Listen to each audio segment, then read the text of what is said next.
Hello, Internet. I just wanted to thank y'all for all the amazing support on my last video. I was absolutely shocked. I'm pretty sure the response was so big because there were so few videos on the subject, I'm assuming, but anyway, pretty great. I got a couple of brand new subscribers and I'm only just really starting to making videos, so that was pretty cool. Anyway, I thought I would make a video on something that I know a little bit more about since I'm still learning a lot more about the Tommy Robinson case. Since I've made that video, I've learned a lot about the situation that I didn't know before. Thank you to some of you in the comments who helped me with that. And anyway, I won't go further into depth about that. I'm kind of done with that topic, at least for now. But I wanted to talk a little bit about education. I'm a student teacher right now, so I've already completed 1 year of my Bachelor of Education. I still have 1 more year, so I've done two sessions of going into the schools. Anyway, education has been something that I've kind of had a little part in for a while now because I've tutored students. And I've seen a sore lack in the education system. And sometimes when I'm driving with the parents who I tutor with, because sometimes they pick me up from where I am, often we'll have conversations about just how bad the education system is. And basically the reason why I'm tutoring their kids is because the education system is so bad. I mean, here, if you're lucky, maybe you'll get a teacher who teaches you some grammar. Usually you're not going to get a whole bunch of that. I've also done some tutoring at the university level. I've looked at a lot of papers of people coming into university, or even they've been there for a couple of years, and the writing is atrocious. Not to mention when I look at high school level that these kids, they might have good ideas, but they don't know at all how to formulate them into sentences. Let alone the lack of knowledge in various topics such as literature, which is my personal favorite topic. I am a huge love of everything literature-based, and I still don't know, there's so much that I have not read, but I know that I am a lot more well-read than most people my age. Or history. We don't even have history anymore. We have social studies, which looks at government and even, I don't know, I went through social studies and I could say that I probably don't know much about Canadian government at all. You know, situations in the world today, except that it's very, very, very politically correct. It's all pro-globalization, anti-nationalism, not even like super nationalistic nationalism, but even the fact taking pride in your own country is something that's frowned upon. Because we're this global world and isn't that great, and who cares about being proud of your own country, really? But my main idea coming to this video was basically to talk about ways that we can educate ourselves, to get ourselves back on track of how we should be, like how our parents or our grandparents, probably more of our grandparents and great-grandparents, were properly educated. And sadly, you're not going to really get that in university either. It's just it's a lot of, rather than literature and history, it's political correctness. So I brought a whole bunch of books here that I wanted to talk about. Some examples of books that you can use for educating yourself. So the first one I wanted to start was literature, because that's my main area of expertise. I have a couple of books that were actually not too bad that I got from the university. So, for example, we had in my English 200, which are the introductory classes, we had these Norton Anthologies. So this one is for the Romantic period. There's a lot of texts in here. I think it's a good starting point. This is just one of the volumes. There's a ton I have on my shelf just in front of me, but I'm not going to bring it over. A stack of. So this is one book. It'd probably be about this high in my bookshelf, maybe. There's a lot of them. I also have a couple for the American anthologies. These are English, so British, mainly British literature. And they're pretty good. They'll have some footnotes to help explain things, which is great because I know that I sometimes have difficulty understanding of a text if there isn't someone to help me understand it. So the footnotes are a really good way to start being able to understand the text. And of course, you can always type a text down online. For example, I just opened it up to Lord Byron.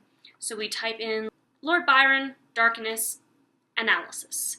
And then you can find, for a lot of things, not always, but sometimes you can find quite a lot of things upon that text. Though I would recommend, don't go right away to the analysis, because I know I'm guilty of doing that, but you want to first get your own impressions of what you're reading. The analysis is kind of there for helping you afterwards. So at least give it a first, at least, skim reading, at the very least, to at least get your own impressions of it, because sometimes what people put for analysis on the internet is just totally wrong. I have also, with the Norton Anthologies, the Norton Shakespeare, so there's 2 of these, and I think it's got everything that he's ever written. And I mean, the introduction, yeah, I forgot to mention, there's introductions on these, which is a little bit about that time period, which is really helpful, especially for the British anthologies. I found that really, really interesting to learn the history of the period and how the literature of that period was different, why it's specifically in that one volume and not with other volumes. Anyway, this one, the Norton Anthology, the beginning, and I think it's edited as well by Stephen Greenblatt, who's pretty weird. He's written some completely factually incorrect things. I mean, even my very politically correct medieval teacher would laugh about some of the things he'd written. But, you know, it's still really good. It's got lots of footnotes in it again. In the Shakespeare, on the sides, it'll explain what the meanings of some of the words are because it had a different meaning in that time, or just it's completely, you wouldn't know what it is today. You can find anthologies for so many things. And maybe they'll not always have the greatest works, but they're a very good starting point. So for example, I have this one called The Word Exchange, and it's Anglo-Saxon poems. So if you open it on one side, don't know if you can see properly, on this side there is the Old English, and on this side is the translation to the English that we speak today. Another one to mention, which kind of goes not only for literature, but for anything you read, is this book, How to Read a Book by Mortimer Adler. Amazing book. I've read 2 books by him so far, and each one he would say things that blew my mind. For example, I had read his one called Reforming Education, and I came into it as a student of education with my own preconceived notions, and he started on a ground that I could agree with, and then he went forward and completely blew my perceptions about education out of the water. Anyway, his is very interesting. And the good thing about his is not only that he goes through how to read pretty much anything, and it's very interesting, but he has, towards the end, an appendix of recommended reading, of the top books he thinks that everyone should read. And I mean, I have to admit, a lot of these I have not read. So they're all going on the list. But yeah, it's a pretty good list. It's difficult reading, but that's what's going to broaden your mind and help you actually learn things. Amazing book. I recommend this one to anyone. And I thought I would mention some books from some other disciplines as well, because literature isn't the only thing that you need to know about. I won't really go into the sciences because I haven't really studied them too much in depth. I'm a big fan of psychology, but I haven't really found too many really, really great psychology books that I can say, yes, you need to read this type one. History. I'm just reading this book right now called A Short History of Canada by Desmond Morton. And I mean, sometimes it can be a little biased, but it's not too bad. I'm pleasantly surprised. I'm 3/4 through the book, and I would say it's a pretty good book. Another one, if you live in Alberta like I do, and I'm sure they must have these for other provinces as well, but it's this series called Alberta in the 20th Century, and they've got like a whole bunch of volumes. So this is one I got from the library. It's the Great West before 1900. I own one on the Great Depression because that's one of one of the time periods I really love to read about. And it's really cool. It's got like a lot of pictures, photographs from that time. It's got little newspaper clippings from that time, chapters of, just information. And I haven't read a ton into these books, but the little that I have, I really liked it. I even brought it into the classroom for the one on Great Depression for kids to look at. This one I had in one of my history classes, Western Civilization. It's by Marvin Perry. What I have is the 10th edition, and it just goes over history of the world pretty much. This one's a pretty good one from what I read. I don't have it with me now, but there is a book called Christ the King, Lord of History by Anne W. Carroll. That's a very good source as well. I read it twice. That's how much I enjoyed it. Very, very narrative focused and very interesting. A little bit, when it gets to US, it gets way too American exceptionally for me, but besides that, it was quite a very good source. And pretty much most of the things I read were factually correct, except some things on the partitioning of Poland were not really correct, but I mean, what do you gotta do? You can only take so much.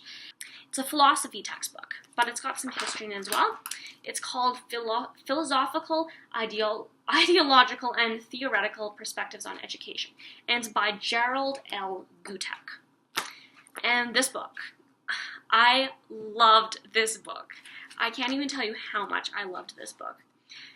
It's probably, out of all the books that I have read in my undergrad, first undergrad and second undergrad, the book that was the least biased. I mean, every book would always have some politically correct slant to it. But this book, I was surprised how much it told it like it was. I mean, there was a couple times. It can't be perfect, obviously, but I think out of all the books I've read in my 5 years of education now at the university level, this one was the book I was the happiest with.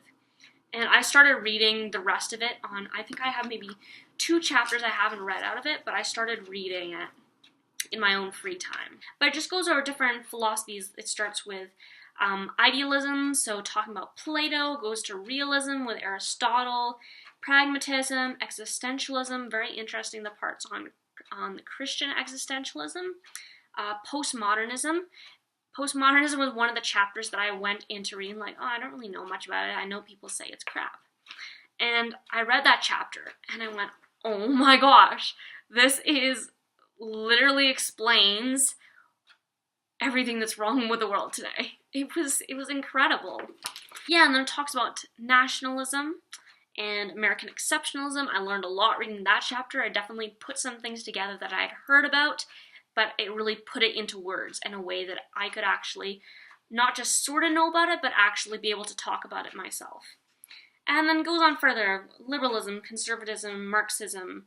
Then it just starts talking about theories that are just in education. But anyway, this book, if you are interested in philosophy or politics at all, and you want a book that kind of explains the main ideas of why people think the way they do, this book. And yeah, I think that's it for me. Really just kind of wanted to make this video to talk about, share how I've been re-educating myself, because that's what it really what university has led me to want to do. University inspired in me this passion for learning more about the world, but I didn't get that. I came out of education feeling that there was so much that I have not learned. And I mean, you're supposed to, when you want to learn, you're supposed to have this passion and know that there's so much you don't know.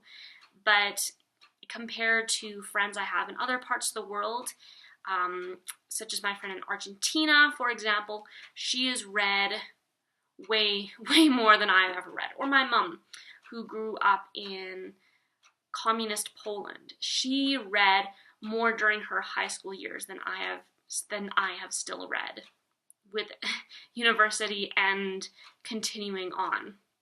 So I just think that, if you want to be able to be an informed person, you really need to educate yourself and start doing what today's education system just does not seem to be able to do.